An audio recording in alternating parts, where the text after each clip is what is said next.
Hoy es sábado 19 de junio de 2021 y la semana que va terminando ha mostrado cómo se van conformando y acomodando los equipos en disputa por la presidencia de la República, que ante el término del conteo de las actas contabilizadas y procesadas por parte de la OMPE, y tal como se veía en los resultados previos, confirmó la victoria del profesor Pedro Castillo Terrones de Perú Libre con una diferencia de un poco más de 44.000 votos sobre Keiko Fujimori de Fuerza Popular. Permítame una digresión.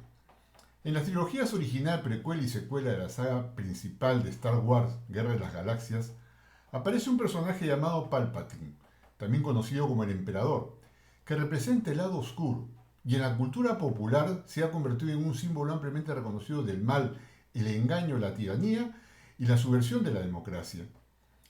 Palpatine, que curiosamente tenía ojos naranjas, es derrotado primero por Darth Vader y posteriormente, ya casi al final de la trilogía, es eliminado por siempre por su nieta Rey. Pues bien, pareciera que Keiko Fujimori se está convirtiendo en la versión femenina de Palpatine, dado que las acciones que viene adoptando en pro de defender sus votos va socavando directamente la estructura democrática y todo el tejido social del país, es decir, está construyendo y reagrupando a todo el lado oscuro que representa en esta oportunidad. Y para ello se puede observar hasta 6 líneas, ejes, bloques o grupos de acción impulsados por la jerarquía de Fuerza Popular. En primer lugar se tiene el aparato propagandístico. El comportamiento de la prensa alquilona no salía de su asombro y estupefacto de ver ganador a Pedro Castillo, a quien durante toda la campaña de la segunda vuelta le habían endilgado una cantidad impresionante de adjetivos calificativos lindantes con el insulto y las agresiones discriminadoras y racistas que hicieron demoler a punta de fake news, noticias falsas, de periodicazos con una verbalización procaz que buscaba degradar socialmente no solo al candidato, sino que también afectar a los millones de peruanos que apoyaron, apoyan y apoyarán a Pedro Castillo, en especial los pobladores de las regiones del sur y centro y parte del norte y oriente del país e incluso Lima y Callao. Hoy en día continúa con su cantaleta de ser caja de resonancia de todo lo que diga el fujimorismo, de ningunear a Pedro Castillo y como no les da el resultado esperado, ahora van por generar conflictos donde no los hay, como por ejemplo la aparente pelea entre la gente de Perú Libre, Conjuntos por el Perú, por el manejo del futuro gobierno. Es decir, ponen en el candelero a Verónica Mendoza y al equipo de profesionales contra Cerrón y en el medio a un Pedro Castillo que lo quieren hacer ver como si fuera titubeante y medroso. Cuán equivocados están. No hay tal conflicto ni peleas por un aparente control sobre Pedro Castillo. Al contrario, existe la mejor de las predisposiciones para actuar conjuntamente bajo un plan único y con lineamientos precisos en pos del bienestar de las mayorías. En segundo lugar, está el aparato legal. Este aparato tiene actores en distintos momentos, pero apuntando a un solo objetivo, deslegitimar la elección y pedir la anulación de esta segunda vuelta y por ende no reconocer a Pedro Castillo como ganador de este proceso. En primera línea están los bufetes de abogados, disque más prestigiosos del país, y ahí hay una primera observación, el que sean los más caros no los hace necesariamente los más prestigiosos.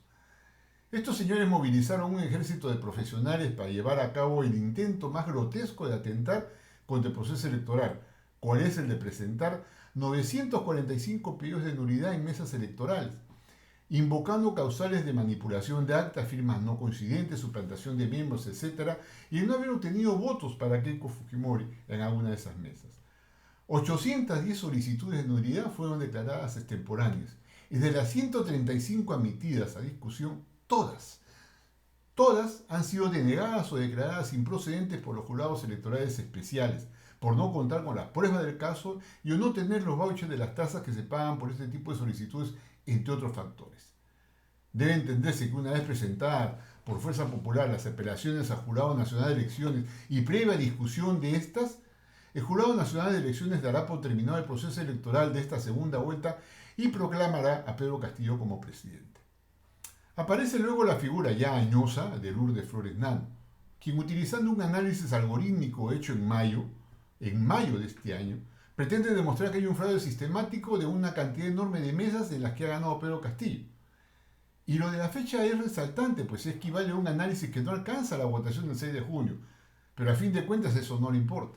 Lo importante es vender una narrativa de fraude en curso a la población para ir generando las condiciones de inestabilidad y posterior caos que se quiere implementar en el país. Hay un factor común en la Manchita Bogadil y Lourdes Flores Nano. Tienen que ver con Odebrecht. ¿Por qué? Odebrecht empezó a trabajar en el país a partir de que se cambiaron a unas reglas de juego en lo que era la contratación de las grandes obras públicas. Se pasó de las contrataciones y las convocatorias por suma alzada, que era definir un solo monto por obra, pase lo que pase, por uno de precios unitarios, que terminó llevando justamente a lo que tienen en factor común estos bufés de abogados con Lourdes Flores, las famosas adendas y los arbitrajes. Y acordémonos quiénes están metidos en esos arbitrajes, amigos íntimos de Lourdes Flores, representantes de los estudios que están hoy día promoviendo esas impugnaciones y nulidades de mesas.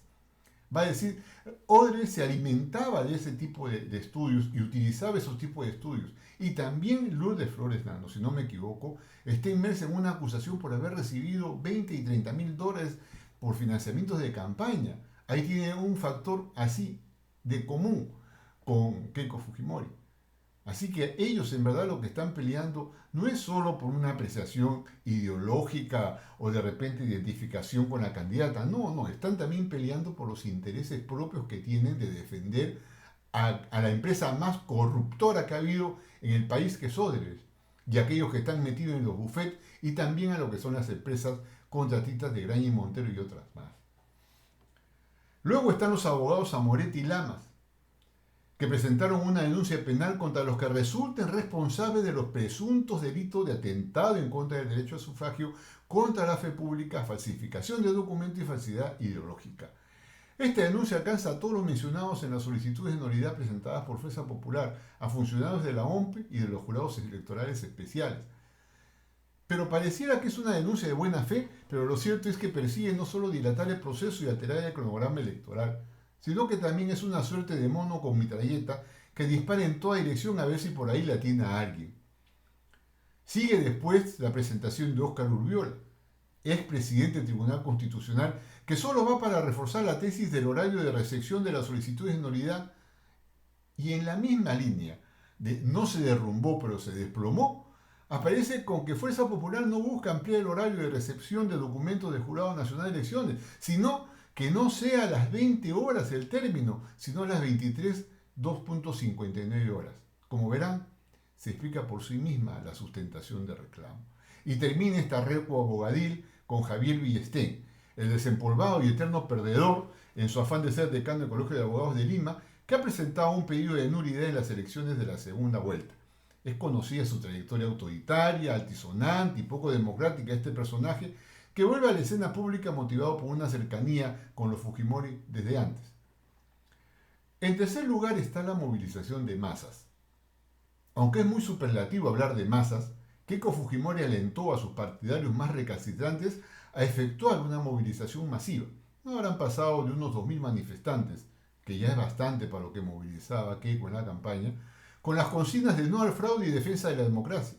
Pero sin embargo, con la reiteración de consignas y mensajes cargados de odio, clasismo y racismo fascista, resalta acá la participación del grupo La Pestilencia y la aplicación de una táctica foquista para amedrentar y hostilizar a miembros de la OMPE, Jurado Nacional de Elecciones y algunas personalidades políticas y culturales que están en contra del proyecto golpista de Keiko Fujimori. Deleznable y nada democrático el proceder de esta falange fujimorista. En cuarto lugar está el brazo armado, conformado por ex militares de las Fuerzas Armadas del Perú. En una actitud abiertamente antidemocrática e intolerante, este grupete de desuniformados presentó en mesa de partes de las comandancias generales de las Fuerzas Armadas carta con una sola firma y una lista de nombres donde incluso habían algunas personas ya fallecidas, dirigidas a los comandantes generales y al jefe del Comando Conjunto de las Fuerzas Armadas, César Astudillo, pidiendo que actúen en contra de la Constitución y las leyes. Ante ello, el presidente Francisco Sagasti, en un mensaje que dio al mediodía de ayer viernes, señaló que es inaceptable que un grupo de personas retiradas de las Fuerzas Armadas pretenda incitar a los altos mandos del Ejército, Marina y Fuerza Aérea a quebrantar el Estado de Derecho, rechazando este tipo de comunicaciones y solicitando a la ministra de Defensa que coordine con el Ministerio Público para que en el marco de sus competencias y funciones realice las investigaciones necesarias para determinar posibles conductas lesivas al orden constitucional. En una democracia, las Fuerzas Armadas no son deliberantes, son neutrales y escrupulosamente respetuosas de la Constitución. No hay que olvidar que en la época de Fujimori y Montesinos no solamente se pudrió el Congreso, el Poder Judicial, la Fiscalía de la Nación y el Legislativo en su conjunto, también fueron infectadas por la corrupción nuestras Fuerzas Armadas. Hay una cantidad enorme de ex jefes del Comando Conjunto, ministros de Defensa, ex jefes del Ejército, de la Aviación y de la Marina que han purgado y purgan todavía condena y prisión por delitos de corrupción. Este grupo viene de esa cantera, son ex militares, están en ese grupo. Algunos de los firmantes de las actas de sujeción, que han tenido el ridículo de decir que no era un acta de sujeción la que firmaban, sino que estaban firmando el parte de asistencia a esa reunión. Bien curiosa forma de pasar asistencia en esa reunión. Así que guarda relación que los ex fujimoristas metidos en esos actos de corrupción que pudrieron a nuestras Fuerzas Armadas, hoy día los neofujimoristas están reclamando vía estos funcionarios la participación y corromper a las actuales Fuerzas Armadas. En quinto lugar está un asunto más o menos que podríamos llamarlo como el eje tecnológico. ¿Qué quiere decir? Que con sus solicitudes y exigencias de que le den los padrones electorales tanto a la RENIEC como a la OMP y los recursos de habeas data que han presentado, pretenden meterle mano a una información clasificada de todos los peruanos que en nada va a incidir sobre el resultado de las elecciones de esta segunda vuelta. Son balas de salva, juegos artificiales que van soltando los fujimoristas para alargar el proceso electoral y la decisión del Jurado Electoral Nacional de Elecciones de proclamar al candidato ganador, que es Pedro Castillo. Pero sin embargo, cabe un comentario adicional. ¿Usted permitiría que una organización acusada de ser una organización criminal cuente con información sobre sus datos personales? Padres, origen, huella digital y otros aspectos que tienen esos padrones. Es un verdadero riesgo. De ahí que hay una iniciativa ciudadana rechazando dicha solicitud y pidiendo a dichos entes que no entreguen información personal. Al menos yo solicitaré que no se entregue mi información a esa banda. En sexto lugar está el aparato político, el Congreso. El día de ayer, en un arrebato de esos a los que nos tiene acostumbrado cada cierto tiempo estos especímenes, han presentado una moción de censura sobre la presidenta actual, la señora Mirta Vázquez, y los vicepresidentes del Congreso. ¿Cuál es el argumento? Que no se ha tramitado hasta la fecha para su publicación en El Peruano la ley que por insistencia aprobaron a inicios de junio sobre la posibilidad de que los gobiernos regionales y la empresa privada adquieran, distribuyan y apliquen vacunas para el COVID. Y las agresiones verbales y prepotentes del presidente Sagasti sobre el presidente de la Comisión de Constitución cuando lo invitó a Palacio de Gobierno para hablar sobre el tema de las reformas constitucionales. Ambos temas no se condicen con la realidad de las circunstancias. ¿Por qué? Primero, el cronograma de adquisiciones, distribución y aplicación de las vacunas llevada a cabo por el MINSA a la fecha está en un ritmo acelerado que le ha permitido adelantar la protección a una mayor cantidad de personas y a contar sobre todo con un buen nivel de abastecimiento futuro. Aparte de señalarse que en el mercado mundial, hasta la fecha, hay una fuerte restricción por parte de las farmacéuticas a vender vacunas al sector empresarial privado. Solo transan con los gobiernos. Y la otra es que Sagasti le haya faltado el respeto a un congresista, en verdad no es creíble. No solo conociendo la calidad de persona que es el presidente, sino por la calidad de persona que es el denunciante congresista, que tiene como muchos de sus colegas el insulto y la diatriba en la punta de la lengua. El objetivo, pues, es claro: tomar el Congreso, continuar con su fantochada de elegir al Tribunal Constitucional y seguir promoviendo sus remedios de leyes atentatorias contra el orden constitucional y de negar el reconocimiento de Pedro Castillo como presidente. Y en sus discursos, cuando ellos hablan y acusan a Sagasti primero, o cuando están planteando una ley especial y ven que las cámaras de televisión los están ponchando, salen tirándose autobombo. Se reconocen y dicen que son padres de la patria. No. Ni padres ni padrastros. Son los bastardos de la patria, que han sido capaces de arrogarse atribuciones y poder que no los tienen. Dicen que son la reserva moral. No, tampoco. Son el reservorio. Es decir, un organismo que aloja virus, bacterias y otros microorganismos que pueden causar una enfermedad contagiosa e inclusive propagarse hasta conducir a la muerte. Se mencionan que son inmaculados. No. ni lavaditos con ñapancha van a poder quitarse las manchas de una gestión desastrosa, carente de ideas y de sentir democrático. En resumen, todas estas fuerzas del mal que se han juntado para deslegitimar los resultados de las elecciones, presionar al Jurado Nacional de Elecciones con carga de impugnaciones y solicitudes descabelladas para que agote sus tiempos y no culmine el proceso electoral en curso, y lo más peligroso, implantar una narrativa de fraude y consecuente salida de golpe militar para frenar un posible gobierno de Perú Libre con Pedro Castillo a la cabeza. Eso es lo que está haciendo la fuerza del mal, Palpatino. En tanto, ¿qué viene haciendo Pedro Castillo? Tomó los resultados de la OMPE con la tranquilidad del ganador indiscutible. No se autoproclamó, como dice la prensa amarillista. Solamente dijo que había ganado según la OMPE.